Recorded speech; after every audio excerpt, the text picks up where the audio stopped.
नमस्कार, SBT news में आपका स्वागत है। पेश है 27 अप्रैल शनिवार सुबह 11:15 बजे राजस्थान की बड़ी खबरें। राजस्थान में लोकसभा चुनाव के दूसरे चरण में शुक्रवार को 13 सीटों पर वोटिंग हुई। शाम 6 बजे मतदान खत्म हो गया और जो लोग कतार में थे उन्हें वोट डालने का मौका दिया गया। भारत निर्वाचन आयोग के अनुसार राजस्थान में शाम 6 बजे तक 60.45% वोटिंग हो चुकी थी। ये वोटिंग पहले चरण से ज्यादा हो गई है।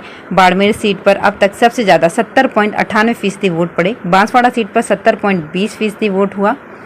पहले चरण में 12 सीटों पर 57.87% वोटिंग हुई। दूसरे चरण वाली 13 सीटों पर 2014 में 64.36% और 2019 में 67.75% मतदान हुआ था।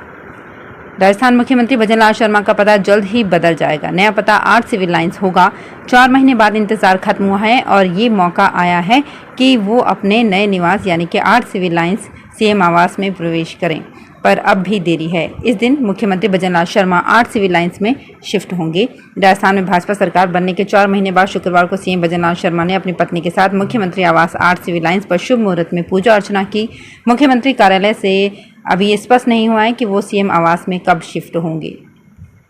राजस्थान के पूर्व मुख्यमंत्री अशोक गहलोत ने प्रदेश में लोकसभा चुनाव के दूसरे चरण में मतदान शांतिपूर्ण संपन्न होने एवं इस दौरान मिले सहयोग एवं समर्थन के लिए जनता का आभार जताया है। गहलोत ने मतदान संपन्न होने के बाद सोशल मीडिया के माध्यम से कहा, लोकसभा चुनाव 2024 के चुनावी अभियान में समर्पित भाव से लगे समस्त कांग्रेस परिवार को धन्यवाद। साथ ही सम्मानित जनता से मिले भरपूर सहयोग एवं आशीर्वाद का अभिनंदन करता हूँ। भरतपुर जिले के रूपवास थाना इलाके में 5 मकानों में अचानक आग लग गई। आग में घर का सामान और बाइक जल गई। बताया जा रहा है कि आग लगने के कारण घर में रखा करीब 10 लाख रुपए जल गया। आग लगने के कारणों का अभी तक पता नहीं चल पाया है। आग की लपटों को देखकर पूरा गांव घटनास्थल पर इकट्ठा हो गया। ग्रामीणों ने आग बुझाने की काफी कोशिश की, लेकिन आग पर काबू नहीं पाया गया। राजस्थान में मुख्यमंत्री आयुष्मान आरोग्य योजना में जिन परिवारों की पॉलिसी वैधता अवधि 30 अप्रैल को समाप्त हो रही है, उन्हें नवीनीकरण कराना आवश्यक है। आधिकारिक सूत्रों के अनुसार पॉलिसी नवीनीकरण होने पर ही उन्हें 1 मई से स्वास्थ्य बीमा योजना का लाभ मिल सकेगा। योजना में स्वास्थ्य बीमा का कवरेज निरंतर प्राप्त करने के लिए पात्र परिवार 30 अप्रैल तक आवश्यक रूप से पॉलिसी का नवीनीकरण करा लेना चाहिए। राजस्थान माध्यमिक शिक्षा बोर्ड बहुत जल्द ही 11 लाख छात्रों का इंतजार खत्म करने वाला है। उम्मीद है कि कुछ ही दिनों में 11वीं और 12वीं के परिणाम आ सकते हैं। मिली जानकारी के अनुसार रिजल्ट की तैयारी अंतिम चरण में है। राजस्थान माध्यमिक शिक्षा बोर्ड 10वीं और 12वीं के नतीजे प्रेस कॉन्फ्रेंस के माध्यम से जारी किए जाएंगे। राजस्थान बोर्ड हमेशा की तरह इस बार भी 10वीं और 12वीं के परिणाम अलग अलग दिन जारी करेगा। राजस्थान बोर्ड द्वारा 10वीं कक्षा की परीक्षा का आयोजन 7 मार्च से लेकर 30 मार्च तक किया गया था। राजस्थान में दूसरे चरण में कुल 13 लोकसभा सीटों पर वोटिंग हुई। पूर्व मुख्यमंत्री अशोक गहलोत ने गृह जिले जोधपुर में परिवार के सदस्यों के साथ मतदान किया। मतदान के बाद गहलोत ने परिवार के सदस्यों संग विक्ट्री साइन दिखाते हुए फोटो भी खिंचवाए। हालांकि इस दौरान उनके परिजनों से एक गलती हो गई। दरअसल गहलोत की पत्नी सुनीता गहलोत, बहू हिमांशी गहलोत और पोती काश्वी विक्ट्री का सही साइन नहीं बना पाई। ये सदस्य मतदान के बाद स्याही लगी उंगली को दिखाते हुए विक्ट्री साइन बना रहे थे, जबकि ये सही नहीं था। ऐसे में गहलोत ने तीनों को सही विक्ट्री साइन बनाकर दिखाया और इसके बाद सभी ने फोटो खिंचवाई। राजस्थान में लोकसभा चुनाव के दूसरे फेज में 13 सीटों के लिए शुक्रवार को मतदान हुआ। कोटा के भवानी मंडी में रावण ने सभी का ध्यान खींचा। रावण के गेटअप में कलाकार दिनेश दिलवाले लोगों को वोटों की अपील करते हुए दिख रहे थे। कहीं बूथ पर घोड़ी चढ़कर आए दुल्हों ने वोट डाला तो कहीं दर्द से कराहते बुजुर्ग मतदान केंद्र पहुंचे। प्रदेश में 13 सीटों पर वोटिंग के दौरान ऐसी ही रोचक तस्वीरें सामने आई। जिस तस्वीर ने मन को छू लिया वो भीलवाड़ा और बांसवाड़ा से आई। यहां वोट डालने आई महिला ने मतदान कक्ष के बाहर ही चप्पलें उतार दी। गंगा देवी ने कहा, ये शिक्षा का मंदिर भी है और लोकतंत्र का भी, चप्पल लेकर इसमें कैसे जाती। बांसवाड़ा में भी एक परिवार ने अपने सदस्य का दाह संस्कार किया और पूरा परिवार वोट डालने पहुंच गया। कांग्रेस ने हिमाचल प्रदेश विधानसभा के उपचुनाव के लिए 3 उम्मीदवारों के नाम घोषित किए हैं। कांग्रेस महासचिव केसी वेणुगोपाल ने जानकारी देते हुए बताया कि पार्टी अध्यक्ष मल्लिकार्जुन खड़गे ने राज्य विधानसभा के 3 सीटों के लिए होने वाले उपचुनाव के वास्ते इन उम्मीदवारों के नाम का चयन किया है। उन्होंने बताया कि पार्टी ने सुजानपुर विधानसभा सीट से कैप्टन रणजीत सिंह राणा, गागरेट सीट से राकेश कालिया और कुटलेहर से विवेक शर्मा को टिकट दिया है।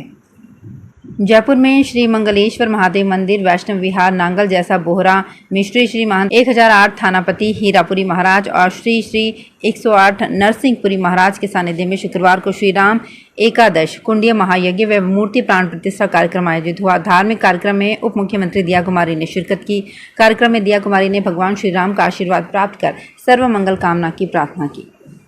धौलपुर जिले में शुक्रवार को पारा 41 डिग्री पहुंच गया। अप्रैल महीने में बढ़ते पारे ने लोगों को बेहाल कर दिया है।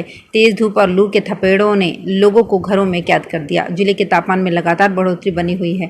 जहां दिन का तापमान 41 डिग्री से अधिक दर्ज किया जा रहा है, तो वहीं न्यूनतम तापमान भी 21 डिग्री के आसपास दर्ज किया गया है। तन झुलसाती गर्मी के बीच मौसमी बीमारियों ने भी मरीज बढ़ा दिए हैं। डॉक्टरों ने लू से बचने की अपील जारी की है। अब शहनाई की आवाज़ सुनाई देनी बंद होने वाली है, क्योंकि 23 साल बाद एक ऐसा संयोग बन रहा है कि मई और जून में शादियों का कोई शुभ मुहूर्त नहीं है। ऐसे में शुक्र और गुरु ग्रह अस्त होने वाला है, जिसके चलते 69 दिनों तक मांगलिक कार्य नहीं हो सकेंगे। इसके साथ ही शुक्र, गुरु और सूर्य मिलकर मेष राशि में त्रिग्रही योग बना रहे हैं। ज्योतिष शास्त्र के अनुसार 1 मई से लेकर 8 जुलाई तक कोई भी मांगलिक कार्य नहीं होंगे। पंचांग के मुताबिक 29 अप्रैल को रात 11:13 पर शुक्र अस्त हो जाएगा। वहीं इसके 7वें दिन 6 मई को रात करीब 11 बजे गुरु अस्त हो जाएगा। राजस्थान के राज्यपाल कलराज मिश्र को शुक्रवार को राजभवन में सड़क सुरक्षा जागरूकता के लिए ट्रैफिक टेल्स ग्राफिक नोवेल भेंट किया गया। मुस्कान फाउंडेशन फॉर रोड सेफ्टी द्वारा प्रकाशित इस अंग्रेजी नॉवल में सड़क पर वाहन चलाने से संबंधित सावधानियां, दुर्घटना से बचाव और सड़क सुरक्षा से संबंधित सावधानियों को चित्रकथा के रूप में संयोजित किया गया है। राज्यपाल मिश्र ने इस प्रयास की सराहना की है।